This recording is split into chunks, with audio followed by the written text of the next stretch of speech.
For over 60 years, Tokyo has been the world's largest city. Today, its gigantic metropolitan area is home to more than 36 million people. The population, already hyperdense, is still rising. Some observers believe that Japan's resolutely global capital city, embracing the avant-garde, embodies the future for our urbanized technological societies. Yet, only 150 years ago, Tokyo was still Edo.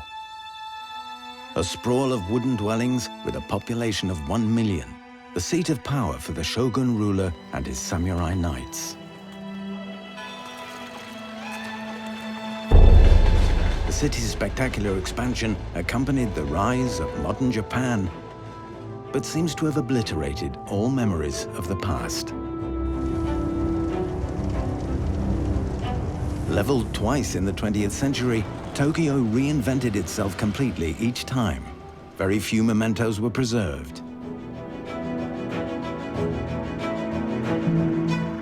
Motion pictures were born in the same years as modern Tokyo.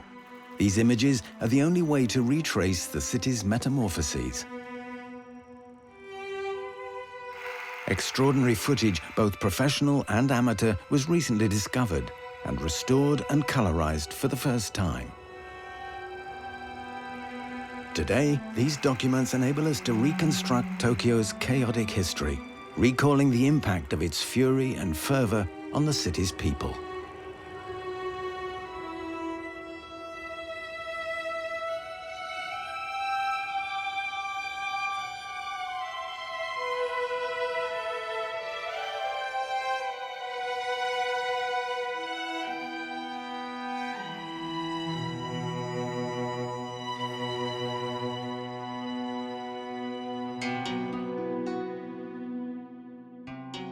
The rare photographs illustrating the era when Edo became Tokyo were taken by Japan's Western visitors, who were discovering the country at a pivotal moment in its history. For over 2 centuries, Edo Japan had flourished intentionally isolated. Foreign contact was limited to 2 countries, China and Holland. Although it was ruled by feudal lords, in many ways it was already a pre-industrial society. Suddenly, in the mid-19th century, the great colonial empires forced Japan to open its seaports to international trade and exchanges. The supporters of Emperor Meiji adopted a new credo. Japan had to be modeled on the Western nations to maintain its independence. By imitation, the country would rapidly acquire the same modern vision, inspiring Western domination of the world.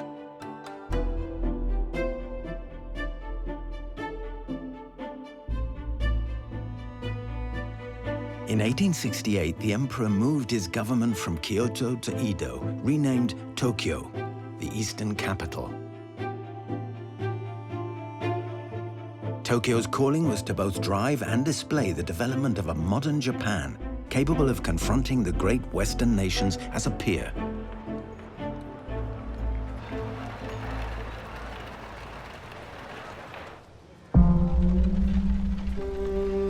"30 years later, the first motion pictures of Tokyo were again made by Western visitors. This footage was shot in 1898 by cameramen from Les Films Lumière.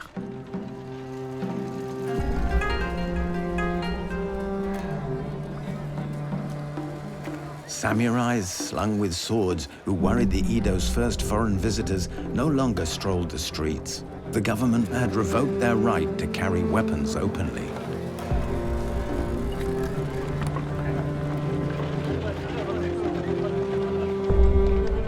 The development of roads and bridges, one of the first steps in the country's modernization, made it possible to lay track for Western vehicles like these streetcars. Here, they are still drawn by horses. Some years later, the lines would be electrified.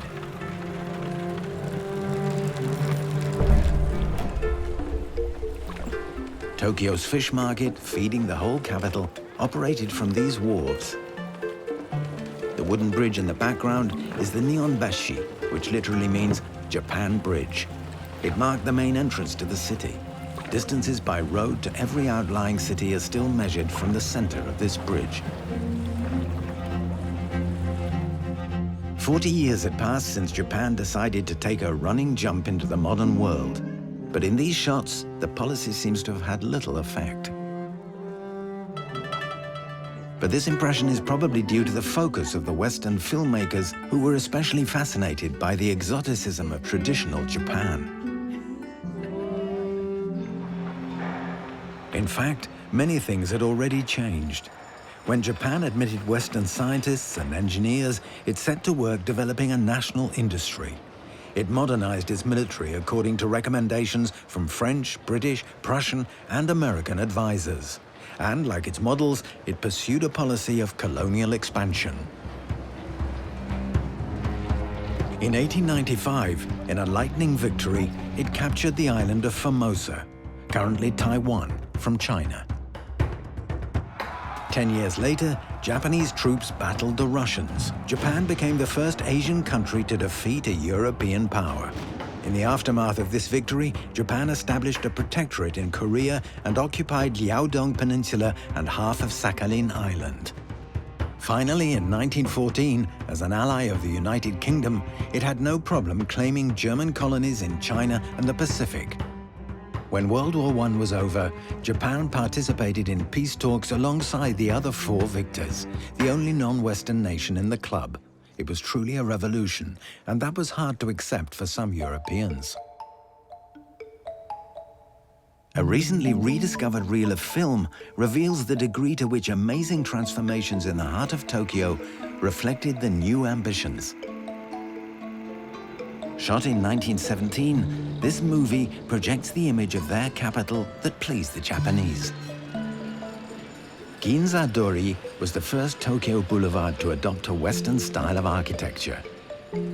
It has played a starring role in spreading foreign cultures in Japan. Orange trolleys, now electrically powered, trundled along the major downtown arteries. They had supplanted the rickshaw as rapid transit. The fish market is unrecognizable. The docks and wharves have been widened, and three-story warehouses, painted white, have appeared on the waterfront. Just beyond it, Nihonbashi, the old wooden bridge, was replaced in 1911 by a European Renaissance-style stone arch bridge that would be at home in Paris or Rome. The massive modernization effort also spawned a new business district where office buildings sprang up to house growing corporations. Today, Marunouchi is the heart of Japanese banking. Back in 1920, its new red brick facades earned it the nickname Little London. The most emblematic of these structures is the famed Tokyo train station, completed in 1914. Ueno Park was a gift from the emperor to the city of Tokyo. In it stands a statue. Popular affection for it indicates the strong attachment to traditional values that underlies Japan's jump into modernity. The samurai knight Takamori Saigo, at first a devoted supporter of the Emperor Meiji, rebelled against the regime when it decided to strip the samurais of their privileges. The Tokyo of the masses was also evolving.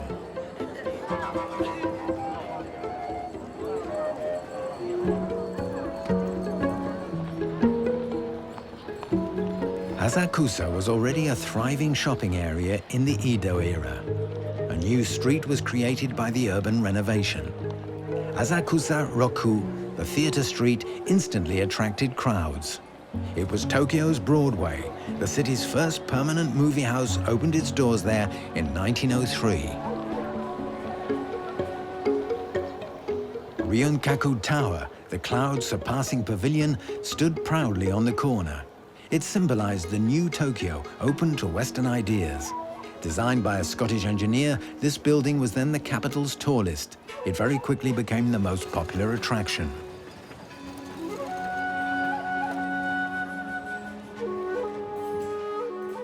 In the early 1920s, the whole educational system was overhauled.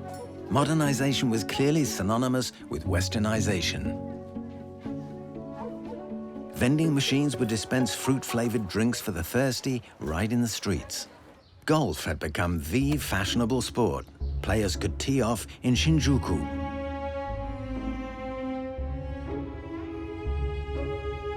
The first aerial footage of Tokyo was shot in 1923.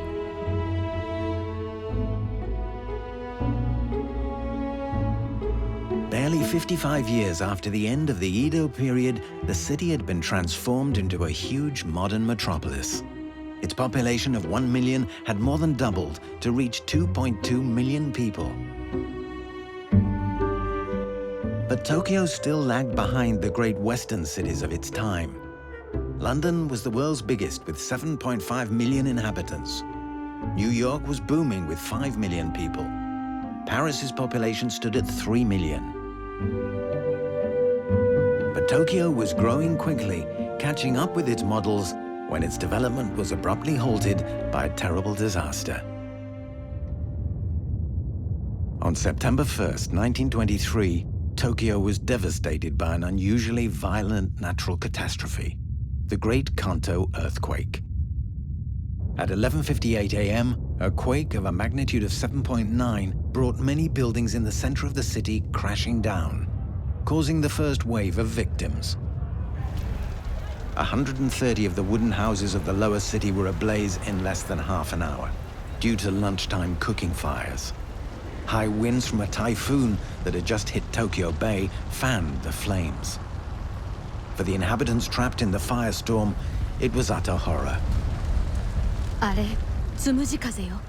In an instant, the sky had disappeared, engulfed in flames. People's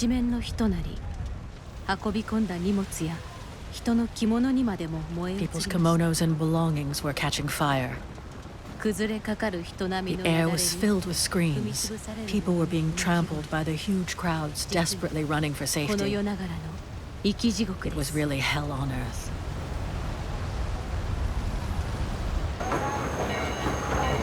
Hundreds of thousands of Tokyoites were trying to flee by every possible means. All the fire hydrants had been destroyed. It took 2 whole days to get the fires under control. Nothing could be done to save the historical center of Tokyo. It was almost entirely destroyed.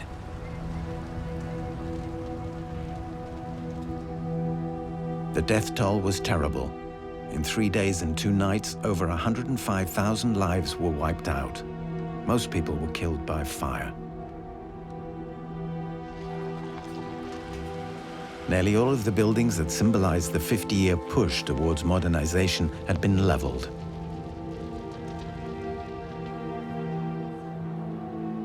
Ginza, showcase of Japan's international stature, was in ruins. The flames had devoured the waterfront near Nihonbashi Bridge, annihilating the new fish market. Japan is located in an earthquake zone. This has left an indelible mark on the Japanese psyche, a feeling that everything is only temporary, and that, compared to the forces of nature, human beings are weak and helpless. The Great Kanto earthquake caused damage on such a huge scale that even today, Tokyo still lives in fear, scientifically justified, of an enormous earthquake that could level the city once more. In 1923, 1.5 million of the city's 2.2 million inhabitants found themselves homeless. More than 500,000 people camped in Ueno Park with little more than the shirts on their backs.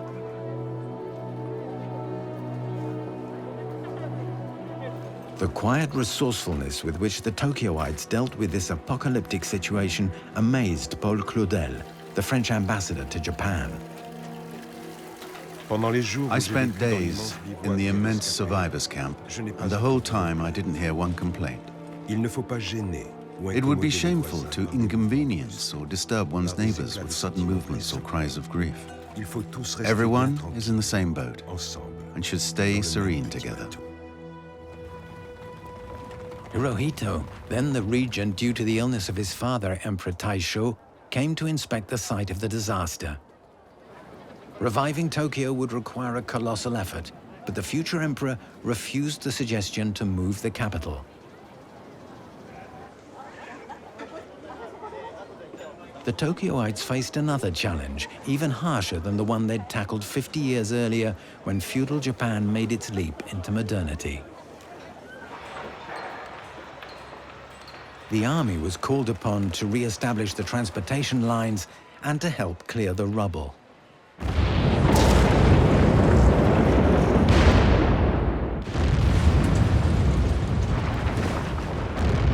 But most of the labor was supplied by the people of Tokyo. Over 500,000 people simply returned to their property and camped there until they could rebuild homes, often identical to the ones they had lost. A song exalting this enterprising spirit became a great hit.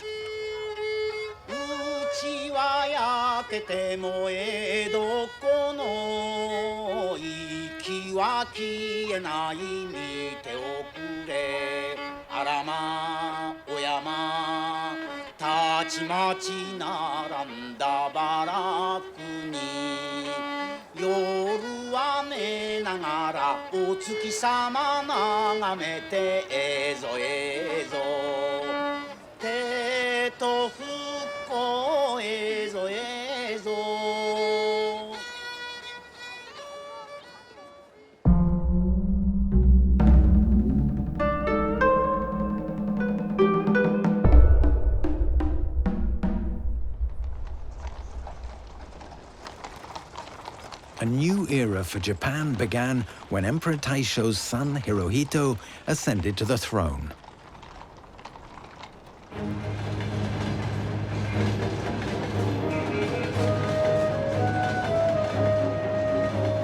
Only 7 years after the Great Kanto earthquake, the reconstruction was already completed. The new Tokyo emphatically asserted its status as a big, modern, 20th century city. Its streets looked more and more like those of its Western models. Some of the structures that have become emblematic of Tokyo had appeared. They are still visible today. Eitai Bridge was rebuilt in steel in 1926. Kyoso Bridge was built in 1928. It is a copy of a bridge in Cologne, Germany. Nihonbashi Market, which had been destroyed by flames, was relocated to Tsukiji, where it became the world's largest fish market. Tokyo's main train station, miraculously preserved, was restored. In 1925, New York became the world's biggest city. The American model now seemed to prevail in Tokyo. Baseball, imported from the United States, was, and still is, a national sport. A newly reconstructed Ginza was again serving to showcase Tokyo's modernization. Japanese women looked to liberated, provocative flappers for a new image. Some of them relegated the kimono to the backs of their closets, adopting Western dress. They were nicknamed mogas, an abbreviation for the epithet modern girl, imported into Japanese. But the rapid westernization was accompanied by the development of a hostile, warlike trend within Japanese society. Japanese nationalism, like the European kind, fed upon the economic difficulties that had followed in the aftermath of the Great Depression of 1929. Young officers accusing legislators of corruption called for the expansion of the Japanese Empire. Colonial conquest would help Japan overcome the crisis. The strange new yellow flag being waved by the students gathered in front of the imperial palace is that of Manchukuo, an overseas state founded by the expansionist policy. The year before, Japanese army officers who'd been stationed in southern Manchuria since the war with Russia in 1905 had staged a sham attack. It was an excuse for a lightning invasion of China. 3 Chinese provinces fell into Japanese hands almost without a battle. Named Manchukuo, the territory was proclaimed independent. The Japanese installed a pro-Japanese emperor to govern it, but most countries in the world refused to recognize the puppet state. Life in Tokyo followed its course, as if no one was aware the country was headed down a new path, escalating towards war. In 1936, a modern young student shot a whole series of films about a subject he apparently found fascinating: the Takarazuka Review.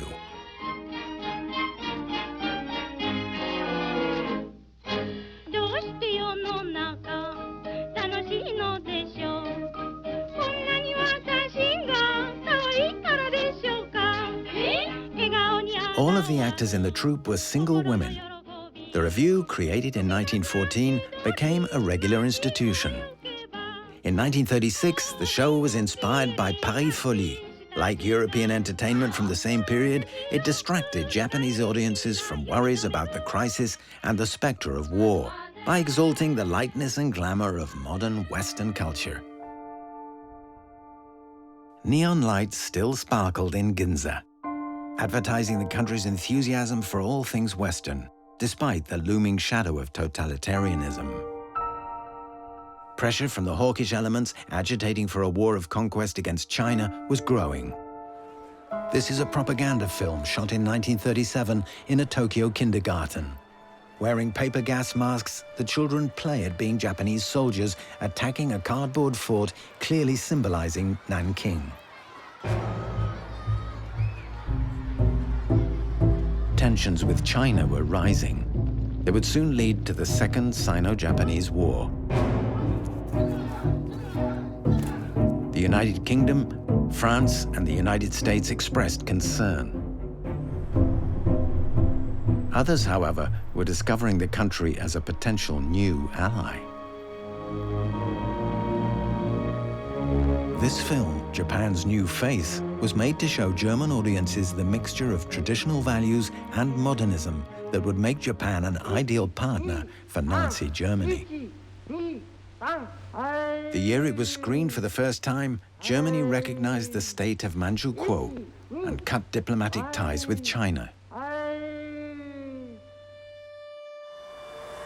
Trains loaded with Japanese soldiers left Tokyo for the Chinese front, cheered on by the crowd. In early August, the Japanese army took Peking and Tianjin. Shanghai fell in November. In December, the Japanese army marched on Nanking, where they perpetrated one of the most horrible massacres in modern history. But a stalemate soon ensued. Despite its military superiority, the Japanese army proved incapable of controlling the immense lands it had conquered. The ashes of the first Japanese soldiers to die on Chinese soil began to return to Tokyo. The following year, the national mobilization law was decreed. Each act in the daily life of a Tokyoite became an extension of the war effort, as attested by this propaganda film.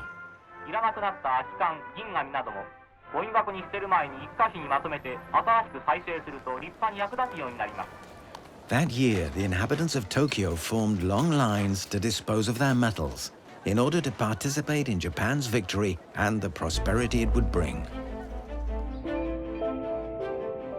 A few years later, author and diarist Kafu Nagai noted his thoughts about how the Japanese population as a whole had been swept up in the military madness.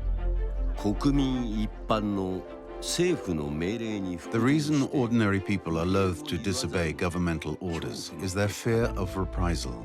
The Japanese have no ideals. They simply follow the strongest authority and concentrate on day-to-day survival, without wondering too much. The women covered their kimonos with colorless robes. A new air defense law imposed blackouts. And the war would deprive the Tokyoites of the events supposed to symbolize their success in the eyes of the world.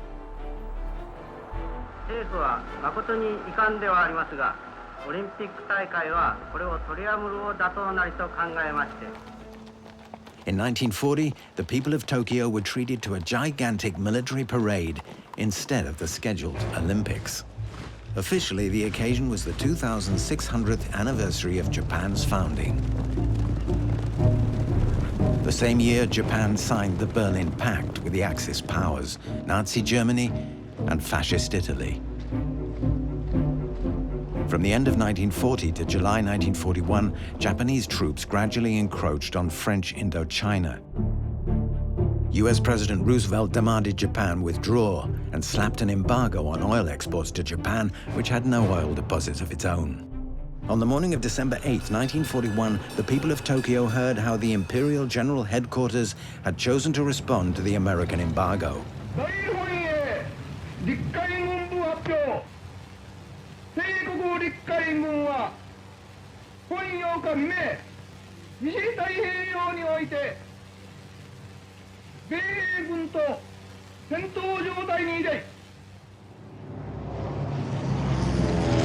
The Japanese Air Force and Navy had launched a surprise attack on the US Navy base at Pearl Harbor in the Pacific and pushed the United States to engage in World War II.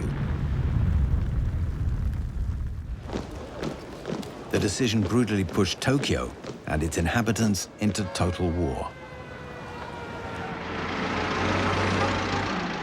These people participating in the air raid drill filmed at Nihonbashi were all from the neighborhood. Japanese air raid defense doctrine made it mandatory for civilians to engage in firefighting.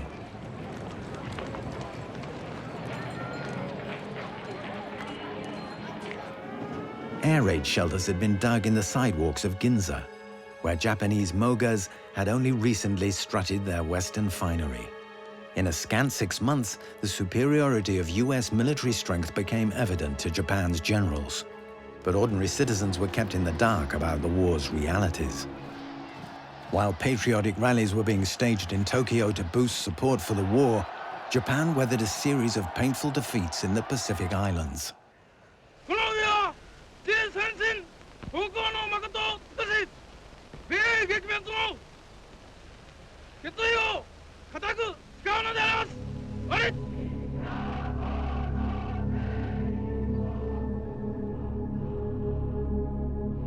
But despite the belligerent rhetoric, anxiety now clouds everyone's faces. Due to heavy combat losses, all the country's youth are now pressed into service. Shot in October 1943, this film is entitled Student Mobilization. The National Stadium had been built just after the Great Kanto earthquake of 1923. The ceremony remained etched in the memory of the Tokyoites.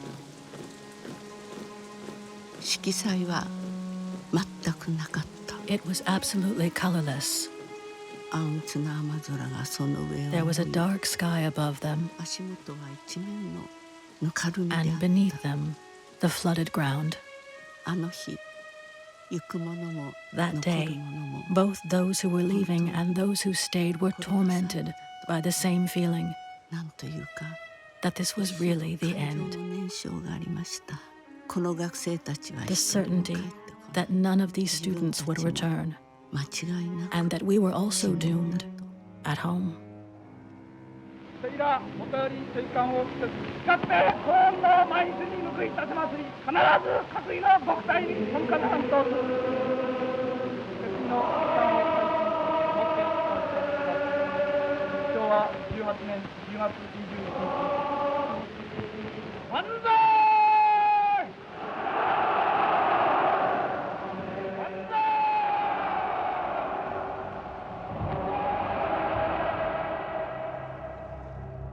The Americans had recaptured the Pacific Islands one by one.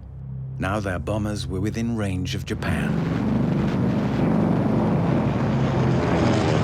Starting in November 1944, air raids on Tokyo became a reality. The night of March 9th to 10th, 1945 was one of the most traumatic in the history of Tokyo. With a ring of flames, the first flying fortresses marked the center of the zone to be destroyed. Those that followed traced the outlines and trapped the inhabitants in a grid of fire. A rain of bombs followed. From beneath the wings of these terrifying birds, thousands of metal cylinders fell. They sprayed the city with a fluid that ignited immediately, an early version of napalm. Koyo Ishikawa, who shot these pictures, remembers the terror of that night. I saw many people die right before my eyes, before they had had the time to cry out, and there was nothing I could do. There were charred bodies piled up in the streets everywhere. At that time, the raid was the most deadly of the whole Second World War. And Tokyo's civilians paid the heaviest toll. In a matter of hours, 334 B-29s dropped 1,700 tons of incendiary bombs, leveling over half of Tokyo's old city, and killing over 100,000 people in a single night. Many of the victims were civilians who felt compelled to stay in the city to serve as firefighters rather than flee. For the second time, a scant 22 years after its first destruction, the heart of Tokyo was again reduced to ashes and its population annihilated.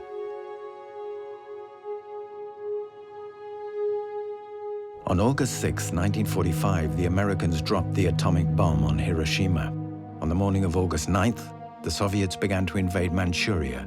The same day, another atomic bomb was dropped on Nagasaki.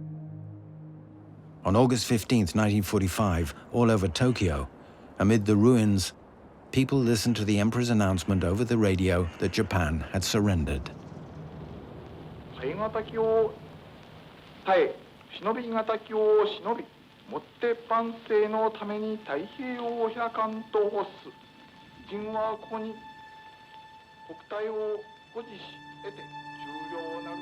For Tokyo, a terrible cycle was ending, and its people were overwhelmed by feelings of humiliation and discouragement. Once again, all would have to be rebuilt.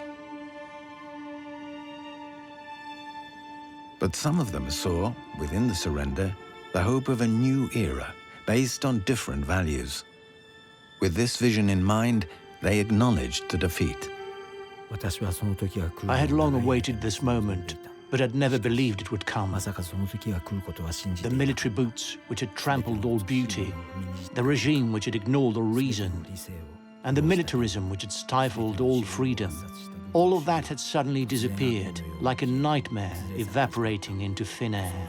At that moment I thought, my life is beginning.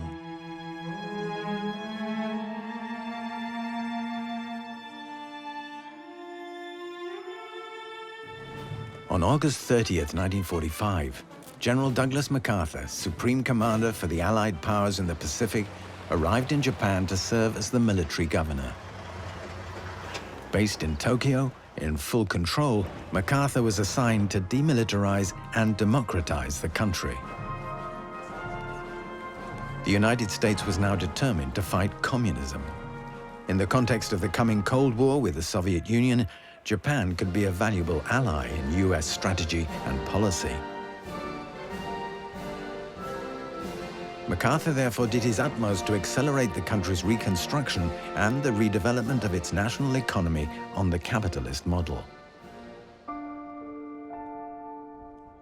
But the Japan he discovered was in a state of wretched poverty. In Tokyo, thousands of homeless people were sleeping at the feet of Takamori Saigo in Ueno Park, just as they had after the Kanto earthquake. Jobs were rare, and the inflation rate was the highest it had ever been in Japanese history. Devoid of resources, Japan still had to accept the return of 6.6 million Japanese displaced from foreign territories.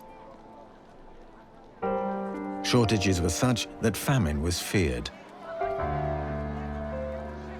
At the same time, in exchange for a promise that the imperial family would never be prosecuted for war crimes, the emperor signed a Humanity Declaration. On January 1st, 1946, as part of his usual greeting to the public, he officially denied he was a living god and gave up his political powers.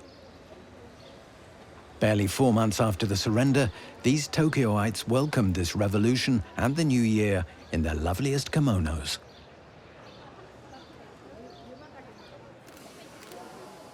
The Tokyo trials began the same year.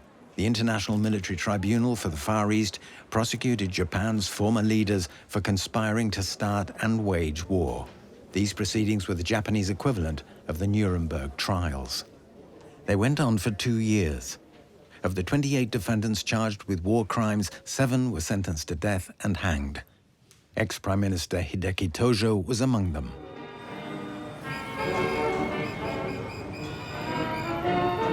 The occupation of Japan and close cooperation between US and Japanese authorities would continue for 7 years.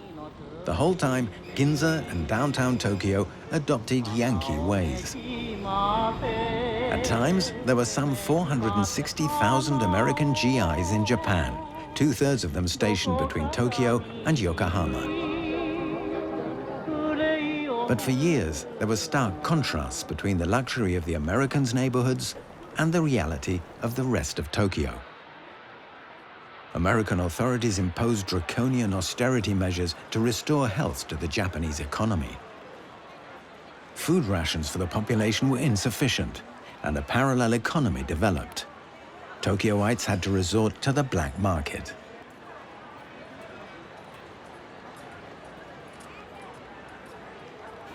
Every day, trains headed for the countryside were packed with hungry city dwellers in search of a little food.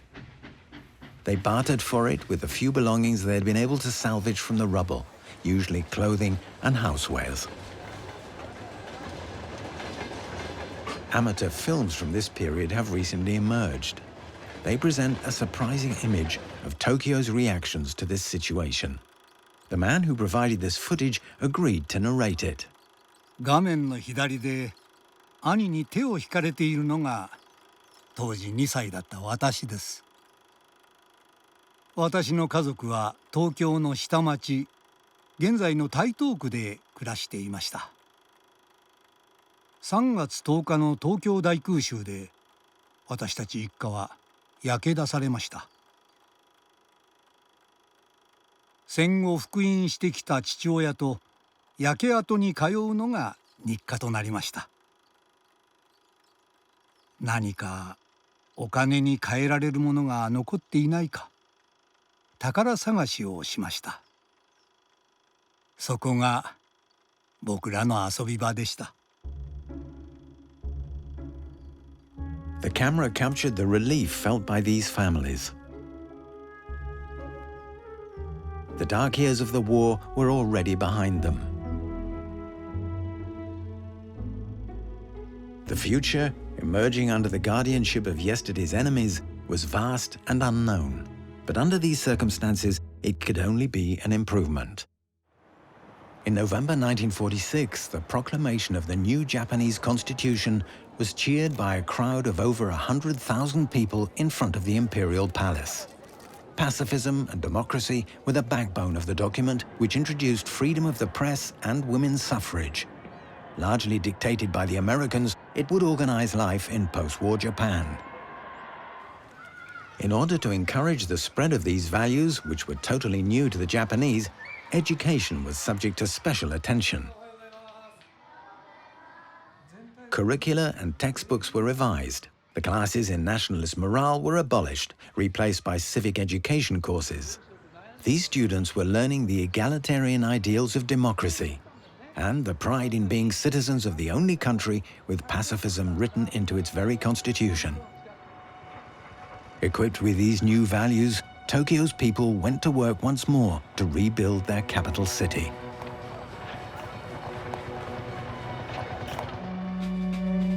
On April 16, 1951, General Douglas MacArthur left the country and a crowd of Tokyoites waved goodbye.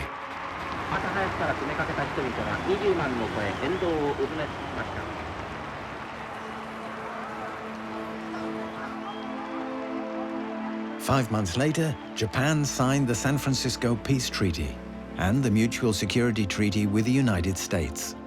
The enemies of yesteryear had become allies, and the new pacifist Japan would be protected by the American nuclear umbrella. On April 28, 1952, Japan's independence was restored. According to new government directives, the Japanese would henceforth devote all of their energy to the redevelopment and modernization of their economy in an attempt to regain respect within the community of nations.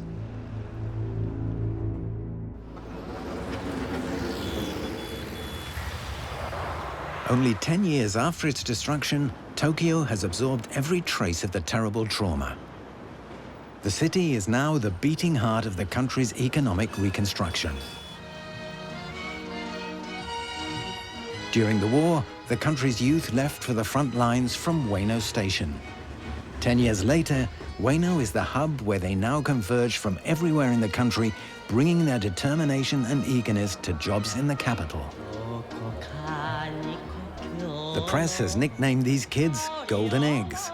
They've all just earned their degrees and arrived by trainloads to join the workforce of the city's businesses, fueling economic growth. In 1955, Tokyo's population reaches over 8.5 million, making it the world's most populous city. Only 3 years after the departure of its occupiers, Japan has embarked on a phase of rapid expansion with no parallel in modern history. Construction has begun on the symbol of this new rise. The Tokyo Tower is some 25 feet higher than the Eiffel Tower. It's the tallest building in Tokyo and a great source of pride.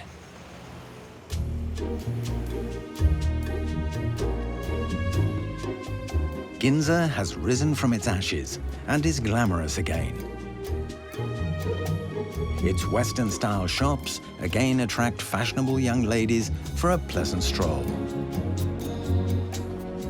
Tokyo is subject to wave after wave of fashion trends, the product of an American monopoly on ideas. But the new model was adopted with such overpowering speed that an unusual situation has resulted. Japanese youth are adrift. An American documentary made in 1960 explores this phenomenon.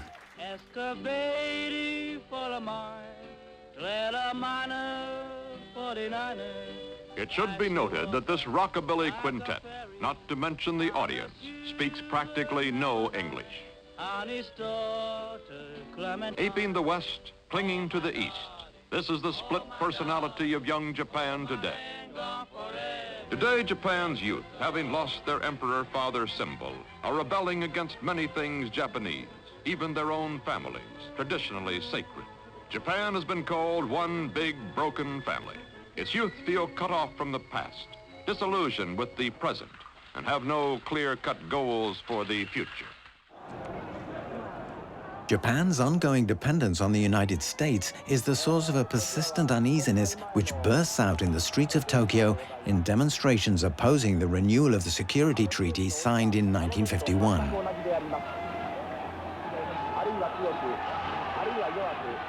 The violence of the clashes is just as intense as the pressure that maintains Japanese society's apparent conformity.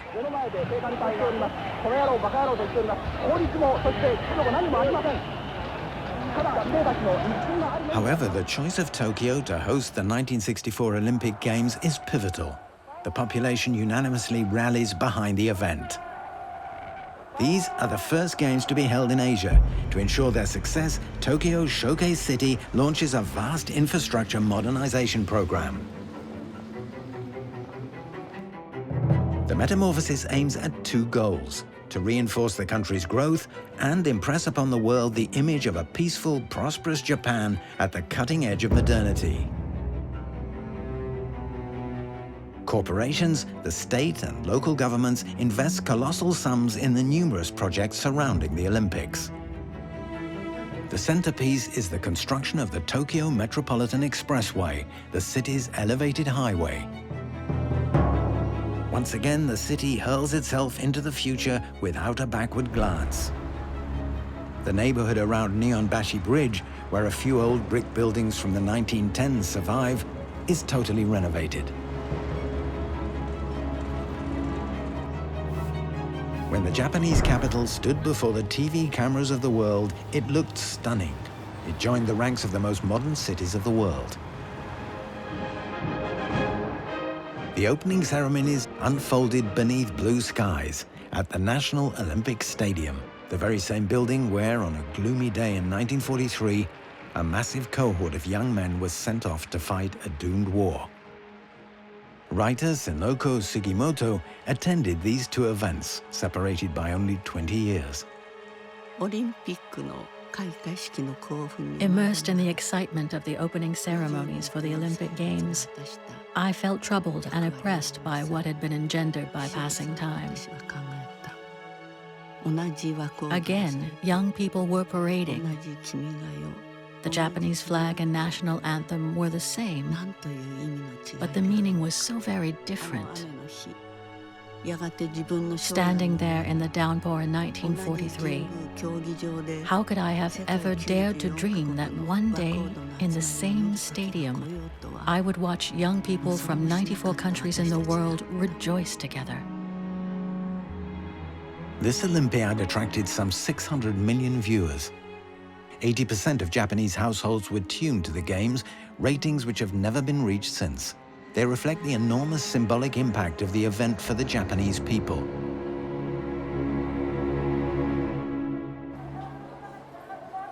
Between 1954 and 1973, the country went through a dazzling economic growth spurt, unparalleled in world history. The spectacular boom was stimulated by two factors: massive public investment and gigantic orders from the United States military, mired in the Vietnam War. It led to a new wave of disruption in the lives of Tokyoites. They saw the city's first skyscrapers rise. In 2 decades, Japan's rural population plummeted as salarymen flocked to the city. To provide housing for all these newcomers, satellite cities rose from the ground on Tokyo's periphery. In 30 years, they grew by almost 20 million inhabitants. The tide of commuters traveling to central Tokyo every morning and riding home every night to the suburbs required exponential growth in the rail transport system. Today, Tokyo's public transportation network is by far the world's largest. Frenzied consumerism, which stimulated economic growth, became a patriotic attitude. The Japanese forged an expression, kaimono minzoku, the shopping civilization, to express their pride in their fervor for spending, which contributed to the country's economic prosperity. Fashion trends acquired enormous importance and changed at a rapid pace. But the political choices that accompanied this vision of modernity aroused hostility in certain quarters. The Japanese student rebellions lasted longer and were repressed more fiercely than in the West. The movement ended in the heart of the capital in 1969, when police stormed Yasuda Auditorium at the University of Tokyo, which had been occupied for a year by the far left. These were the last pockets of resistance to the consensus in Japanese society. From then on, it appeared to be only focused on economic success. The oil crisis of 1973 crippled Japan, which had always lacked energy resources. In Tokyo, the fear that consumer goods would be in short supply led to a rush on supermarkets. The country reacted by developing energy-efficient cars and miniaturizing their industrial products. It also undertook a vast atomic energy generation program. To supply Tokyo with light and power, the second reactor at Fukushima Daiichi went online in 1974. Japan's rise reached its apex in the 1980s, known as the period of the economic bubble. The automobile and electronics industries were generating astronomical profits, increased exponentially by investment in real estate and finance. In 1989, the Tokyo Stock Exchange became the world's largest. The price of office space in Ginza was the highest on the planet. The following year, Japan's GDP was second only to that of the US. Tokyo City Hall was moved from the Marunouchi neighborhood to Shinjuku in a new building designed by Kenzo Tange. The country had reached its goal, and Tokyo had fulfilled its mission, finally surpassing its European and American models as a modern megalopolis and thrilling Westerners with its futuristic globalism.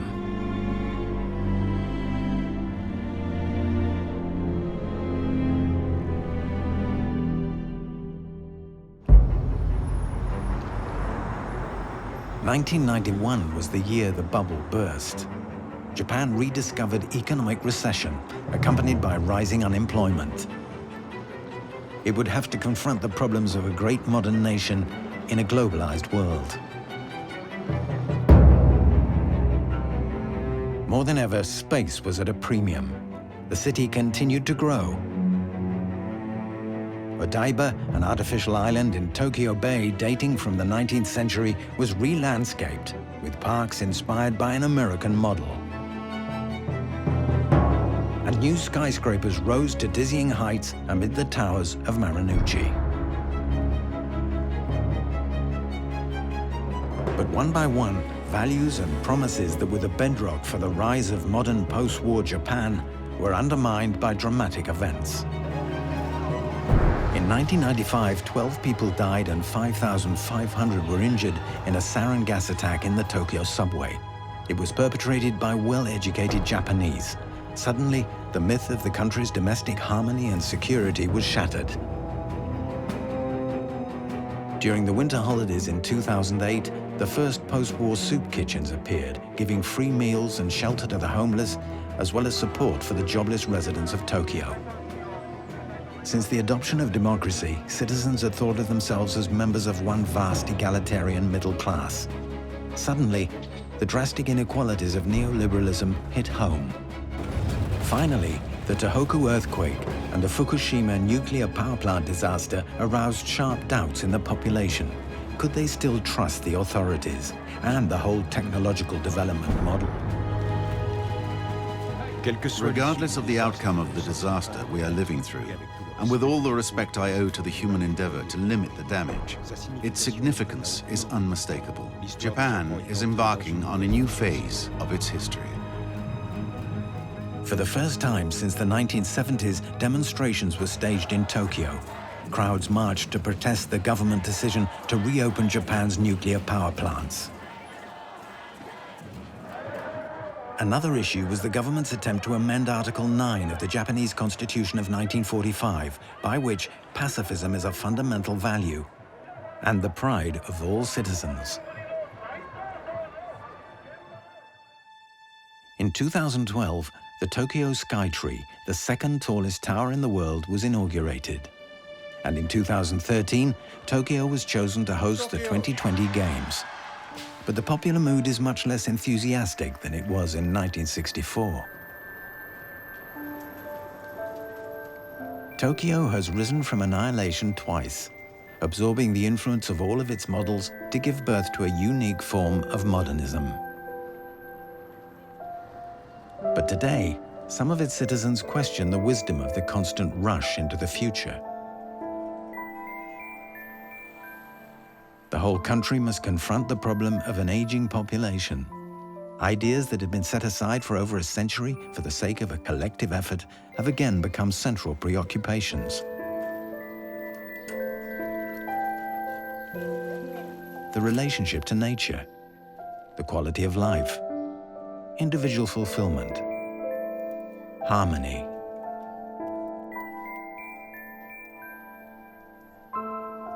Answers to these questions cannot be derived from any Western model.